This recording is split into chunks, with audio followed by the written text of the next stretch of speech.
Je voulais juste parler sur un point, quelque chose que je remarque beaucoup autour de nous, c'est la jalousie, la convoitise, la jalousie. Et en fait, on ne se rend pas compte que tout part de nos pensées, et en fait, dans la Bible déjà, lorsque le Seigneur dit à Caïn de faire attention en lui disant, si tu n'agis pas bien, le péché est tapis à ta porte. Mais c'est quelle porte? C'est la porte de son cœur, et que son désir se porte vers toi, mais toi, domine-le, domine le péché, domine la jalousie. La jalousie est un esprit. Satan nous attaque, et quand Satan nous attaque, on ne voit pas qu'il nous attaque, c'est dans nos pensées. Tout se passe dans nos pensées.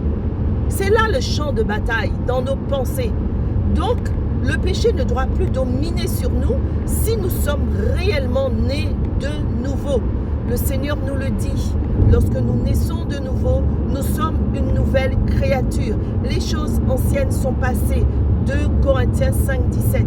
Alors, prenons la décision. Tout est décision dans la vie, vous savez. C'est quelque chose au fur et à mesure que je comprends de plus en plus. Tout est question de choix. Tout est question de décision. Arrêtons de dire que c'est la faute de l'autre, que c'est toujours la faute de l'autre. Non.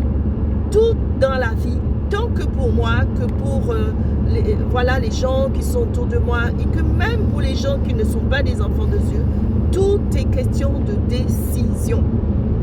Et je reviens sur la jalousie. La jalousie est un esprit qu'on ne doit pas laisser rentrer dans nos vies, dans nos cœurs. Dieu a un plan pour chacun de nous. Ce que Dieu a pour moi, Patricia, il a un autre plan pour toi. Il a un autre plan pour ton mari, ou pour ta femme, tes enfants, pour ton frère, pour ta soeur. Dieu a un plan merveilleux pour chacun de nous. Mais seulement Dieu a des ordonnances.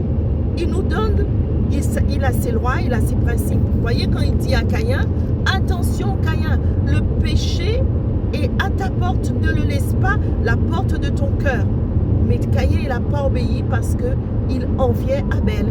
Parce que Abel, Dieu a agréé l'offrande d'Abel. Mais pourquoi Dieu a agréé l'offrande d'Abel? Avec quelle motivation Caïn a fait, a donné, quelle est la motivation de son cœur? Vous voyez, tout vient du cœur. Le Seigneur nous dit, garde ton cœur dans Proverbe 4, verset 23, car c'est de là que viennent les bonnes choses et les mauvaises choses dans notre vie, notre cœur. Alors nos pensées, si les pensées sont négatives et qu'on les rumine sans cesse et qu'on laisse ça descendre dans notre cœur, alors là ça va se réaliser. Et puis Satan, lui, il est content parce qu'il a gagné, il aura gagné, puisqu'à un moment, cette jalousie qui est dans notre cœur, il viendra la réclamer, il viendra faire des dégâts avec cette jalousie, parce que la jalousie lui appartient. Alors que Dieu nous dit de fermer notre cœur à la jalousie. Donc je voulais en parler parce que on peut aimer voir quelqu'un, on peut aimer voir la vie d'un frère ou d'une sœur, d'un pasteur ou autre, etc. Mais simplement ne pas envier. Ça peut être un modèle, mais gardons notre personnalité. Restons qui nous sommes. Et Dieu a quelque chose pour nous avec notre personnalité. Il a autant pour nous. C'est à nous de faire des efforts. C'est à nous de chercher la face de Dieu et de rester dans ce qu'il nous donne et d'obéir à ses ordonnances.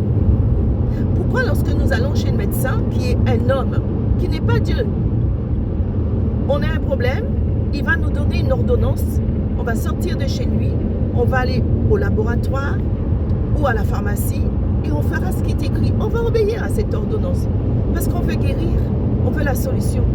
Mais pourquoi quand Dieu nous donne des ordonnances, on n'obéit pas? Dieu ne nous veut pas de mal. La maladie ne vient pas de Dieu. Donc, pourquoi nous ne voulons pas obéir à Dieu qui, dans sa parole, dans la Bible, il nous a donné des lois, il nous a donné des décrets, des principes. Et le Saint-Esprit nous donne des ordonnances tous les jours. Ne fais pas ci, ne dis pas ci, ne va pas là, ne t'habille pas comme ça. Attention, sois prudente. Là, tu peux y aller. Allez, feu vert, tu peux y aller. Orange, feu orange. Attention, attention, tu ne peux pas. bouche interdit, on désobéit. Et après on dit, ben, Dieu ne nous répond pas. Alors faisons attention, préservons notre cœur. Préservons notre cœur. Je dis notre parce que je suis dedans aussi, hein, je ne suis pas parfaite. Hein, mais faisons attention à notre cœur. Alors, sous ces paroles, je vous souhaite une excellente journée, jour férié, voilà, de repos, et une bonne semaine. Proverbe 4, verset 23. Gardons notre cœur, parce que c'est de là que viennent les bonnes et les mauvaises choses de la vie. Je vous embrasse et je vous bénis. À très bientôt. Au revoir.